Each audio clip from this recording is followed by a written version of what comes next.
الله الرحمن الرحيم الحمد لله والصلاة والسلام على سيدنا رسول الله وعلى آله وصحبه ومن والاه وتبع هداه أما بعد حضرات السادة السلام عليكم ورحمة الله تعالى وبركاته طبتم وطاب ممشاكم وتبوأتم من الجنة منزلا مرحبا بكم في برنامجكم الجميل المبارك نفحات رمضانية. Bienvenue dans votre programme habituel les offrandes du Ramadan. Nous avons précédemment parlé de l'importance ou plutôt de la force de la bonne intention. Husnun niyyah. Avoir une bonne intention, on a dit beaucoup de choses. Et nous étions en train, dans le précédent épisode, de parler de la nécessité d'avoir une bonne intention à l'endroit de notre Seigneur. Et nous avons terminé notre propos par cette expression assez belle que les anciens formulaient, qui disait Alhamdulillahi alladhi la yuhmadu ala makruhin siwa. Et même cette notion de makruh, on pourrait la développer assez longuement, mais ce serait peut-être un peu dur à digérer comme matière, mais en fait, louange à Dieu, dit-on en arabe, qui est le seul à ne pas mériter qui est le seul à mériter des remerciements lorsqu'il y a quelque chose de pas bon qui arrive.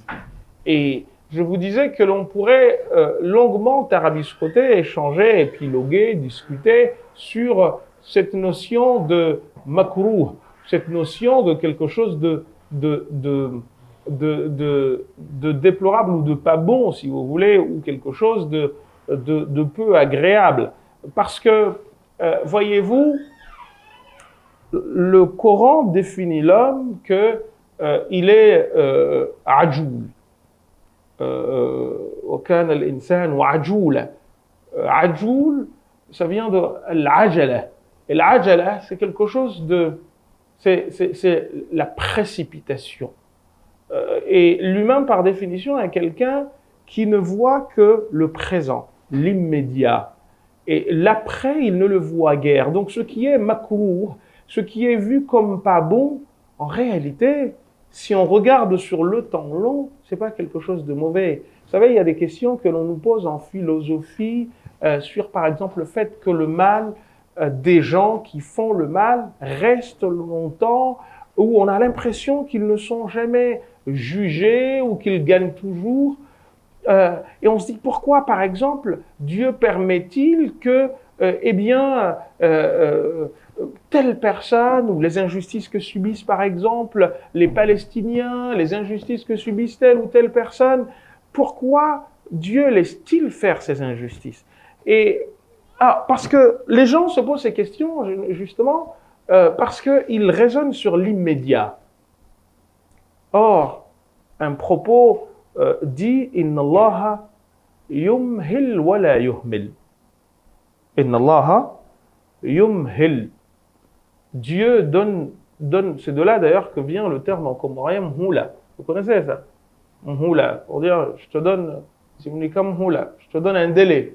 C'est ça? En fait, c'est cela. Muhla. Muhla, ça vient de muhla.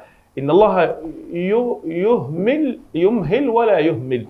Dieu ne néglige pas. Distinguer ihmal et imhal. Ihmal, c'est négliger. Imhal, c'est donner du temps. Donc Dieu donne du temps, mais il ne néglige pas. Inna Allah yumhil wa la yuhmil. Retenez le terme, l'expression. Dieu donne du temps, mais il ne néglige pas. C'est-à-dire quoi? C'est-à-dire que, en fait, Allah subhanahu wa ta'ala, c'est dans Surat al-Kahf que c'est dit, لَوْ يُؤَخِذُهُمْ بِمَا كَسَبُوا. Si Dieu devait nous juger sur ce que nous faisons, nous, eh bien, لَعَجَّلَ لَهُمُ الْعَذَابِ. Il anticiperait la punition, il anticiperait le châtiment. Mais, vous savez, Raqib et Atid, quand ils ont à écrire ce que nous faisons tout le temps, eh bien, quand nous faisons le mal, Raqib de la main droite demande à Atid de la main gauche de ne pas noter encore. Est-ce qu'il y a quelque chose de plus beau que ça? N'écris pas encore. Peut-être demandera-t-il pardon. N'écris pas. Peut-être... Voyez-vous? Et il y a 1001 façons de nous faire pardonner. Il y a 1001 façons que Dieu met en place pour nous pardonner, sans même que nous ayons à le lui demander. Vous vous rendez compte? Nous avons péché, mais en réalité, la plupart de nos péchés sont effacés malgré nous. À l'insu de notre plein gré. Un hadith du prophète sallallahu alayhi wa sallam nous dit Ma yusibu al-mu'minu min musiba, al-mu'mina min musiba. Il n'y a pas un malheur qui arrive aux croyants. Hatta ash-shawka, même l'épine, fama dunaha, ou ce qu'il y a en dessous d'elle, illa hatta Allahu biha anhu khati'ah. Sans que Dieu, il n'y a rien de tel qui t'arrive sans que Dieu t'efface des péchés. Tu te cognes contre la porte, il y a quelque chose qui te fait mal. C'est pour ça qu'il ne faut pas dire de gros mots. Allah, où tu te retiens. Eh bien, tu es malade. L'imam al-Nawawi dans Al-Azkar al-Muntakhaba min Kalam Sayyid al-Abrar, il dit que quand on va rendre visite à un malade, certes on lui fait des invocations, mais il faut lui demander aussi des invocations, parce qu'il est en situation de quoi? De lavage. Les péchés sont en train de partir.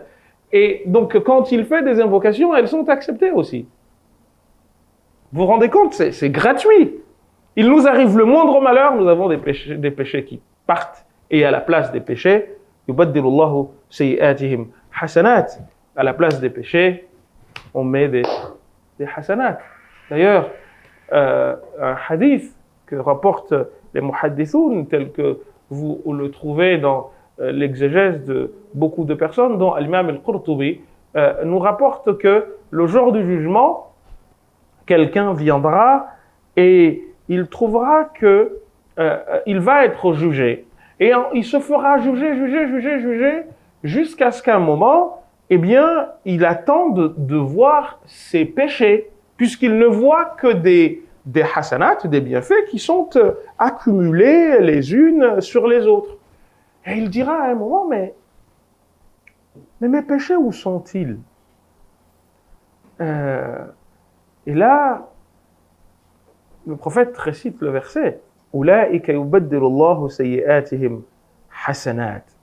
Leurs péchés vont être transformés en hasanat. Parce que, en fait, lorsqu'on efface tes péchés, c'est pas qu'on les efface seulement, c'est qu'en lieu et place des péchés, on te met des hasanat gratuitement. C'est quelque chose de très très fort en fait. C'est à l'insu même de ton plein gré. Et il est rapporté que quelqu'un a dit « Ya Rasulallah, est-ce que je ferai partie de ces gens-là » Et le hadith dit que le prophète a tellement ri qu'on a vu ses gencives ici. Parce que la personne était heureuse en fait d'entendre cela. Et voyez-vous, c'est quelque chose d'une beauté juste extraordinaire. Et on te dit, en fait, le mal que tu vois à l'instant, sur le temps long, finalement, si tu réfléchis bien, ça n'est pas un. On a perdu son enfant. Il n'y a rien de pire. Mais qu'est-ce qu'on nous demande?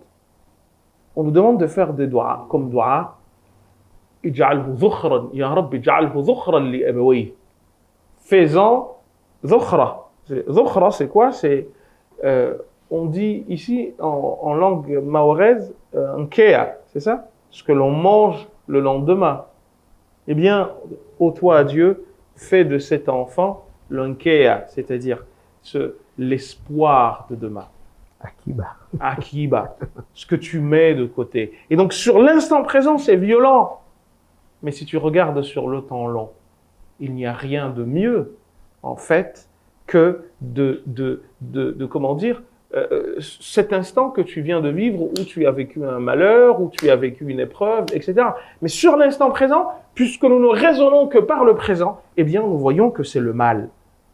Mais sur le temps long, c'est pour ça que le verset du Coran, ça devrait être notre, comment dire ça, notre devise, notre manière de vivre. وَعَسَىٰ أَن تُحِبُّوا شَيْئًا وَهُوَ شَرٌّ لَكُمْ. Ce que vous aimez peut s'avérer souvent mauvais pour vous. وَعَسَىٰ أَن تَكْرَهُوا شَيْئًا وَهُوَ خَيْرٌ لَكُمْ. Et ce que vous détestez, souvent, c'est ce qui est bon pour vous. Et vous avez remarqué que même les médicaments, quand plus c'est amer, mieux c'est.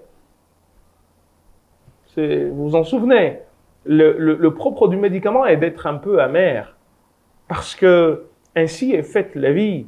Ce que nous avons du mal à faire ou ce que nous souffrons pour faire, c'est souvent ce qui nous amène les meilleurs fruits. Et c'est pour cette raison que la vie d'ici, elle est présentée dans le Coran comme, pas une épreuve au sens perpétuel du terme, mais en tout cas comme un endroit qui nous sert de maison d'examen. C'est une maison d'examen dans laquelle on est éprouvé, et d'ailleurs c'est clairement dit, لِيَبْلُوَكُمْ أَيُّكُمْ أَحْسَنُ عَمَلًا, pour voir, وَلَنَبْلُوَنَّكُمْ بِشَيْءٍ مِّنَ الْخَوْفِ وَالْجُوعِ وَنَقْصٍ مِّنَ الْأَمْوَالِ وَالْأَنفُسِ وَالثَّمَرَاتِ وَبَشِّرِ الصَّابِرِينَ الَّذِينَ إِذَا أَصَابَتْهُمْ مُصِيبَةٌ قَالُوا إِنَّا لِلَّهِ وَإِنَّا إِلَيْهِ راجعون. C'est un point que nous aborderons dans d'autres épisodes. Mais voyez-vous, cette idée de c'est pas bon, en fait, si tu dis Iyyaka na'budu wa iyyaka nasta'in, c'est qu'en fait tu es en train de dire mais Seigneur, je reconnais que tu connais mieux ce qui est bon pour moi que moi. Tu connais mieux ce qui est bon pour moi que moi. Je reconnais que tu sais mieux que moi ce qui va m'être utile. Et à partir de là vient la notion de tawakkul.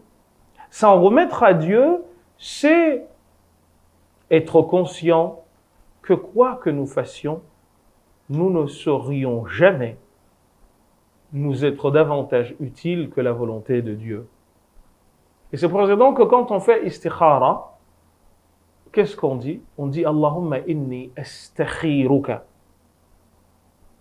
On dit istikhara. Je te demande à toi, Dieu, de choisir à ma place. Pourquoi? Parce que tu sais mieux que moi. Et à un moment donné, vous savez, les gens arrivent à cela. Mais c'est souvent quand ils sont coincés et qu'ils n'ont nulle part. Quand on est atteint d'une grave maladie et que les médecins nous disent qu'elle est incurable, à ce moment-là, on dit oh, hey, on te dit d'avoir cette idée tout le temps. N'attends pas d'être coincé pour avoir cette idée. Tawakkal ala rabbik fi kulli waqtin wa hin. En tout temps et en tout lieu, aie cette idée en toi. C'est la base de la foi, elle est là. Croire, c'est espérer. Et espérer, c'est espérer un lendemain meilleur que là où on est. Donc si on ne comprend pas cela, on n'a pas compris la foi. Avoir une bonne intention en Dieu, c'est ça la foi. Tu ne peux pas croire en un Dieu en qui tu n'as pas confiance. Tu ne peux pas croire en un Dieu dont tu penses ou auquel tu prêtes les pires intentions qui soient. Vous savez, un hadith des prophètes nous rapporte. Ce hadith-là, chaque fois que j'y pense, je pleure et je ris. Il y a une personne qui va être jugée et qui va être conduite en enfer. Et sur le chemin, elle va se tourner à droite et à gauche, tourner la tête à droite et à gauche, et on lui dira « Ma bika ya rajul, qu'as-tu » Et il dira, parce que Dieu demandera aux anges « Dites-lui ce qui lui arrive ». On lui demandera « Qu'est-ce qui se passe? Tu n'as pas été jugé comme il faut? Il y a quelque chose qui a été oublié ?» Vous savez ce qu'il dira? Il dira « Wallahi, ma dhanantu bika hada » je ne t'ai pas cru digne de cela, ô toi, Dieu. Parce qu'il a été jugé et il allait en enfer. Donc il se tourne à droite et à gauche. Il dit, mais qu'est-ce qui t'arrive? Il dit, oh, Seigneur, je ne t'ai pas jugé digne de cela. Et Dieu lui dira, et tu m'as jugé digne de quoi? Il dit, je t'ai jugé digne de m'envoyer au paradis. Il dira aux anges, prenez-le et envoyez-le au paradis. Regardez, ana 'inda dhanni 'abdi bi. Je suis à l'image de ce que pense de moi mon serviteur. Et un autre hadith, si le temps nous le permet, nous rapporte que les deux dernières personnes qui quitteront l'enfer seront deux personnes qui vont crier de toute leur force à l'intérieur de l'enfer. Et qui se diront, Dieu n'aime pas entendre ses serviteurs souffrir. Et les deux vont être sortis de l'enfer. une fois dehors, il leur sera dit de retourner en enfer pour que Dieu les en sorte de nouveau. L'une d'elles acceptera d'y aller et l'autre refusera. Alors, se pose la question.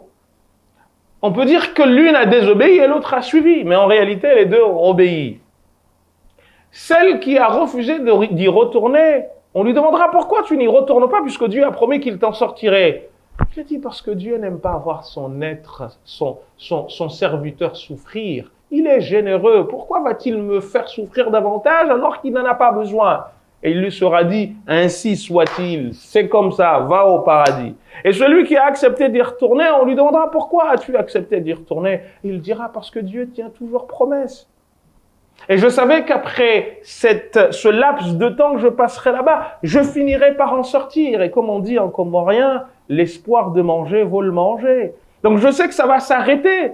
Je n'ai pas peur d'y retourner. Parce que le problème, c'est quand tu souffres de quelque chose, au point de croire que il y a rien à faire, tu es condamné. Mais là, en fait, avoir la bonne intention, avoir une bonne intention, une bonne idée, le bon soupçon pour Dieu, c'est avoir entièrement confiance en lui, et c'est la raison pour laquelle le verset du Coran nous dit وَمَنْ يَتَوَكَّلْ عَلَى اللَّهِ فَهُوَ حَسْبُهُ. Celui qui s'en remet définitivement et totalement à Dieu, eh bien, il lui suffit. Hasb, ici, veut dire suffire. Et on dira beaucoup de choses là-dessus. J'ai dit à ceux qui nous ont proposé ce sujet que je pourrais faire, je pense, 1000 cours sur cette thématique.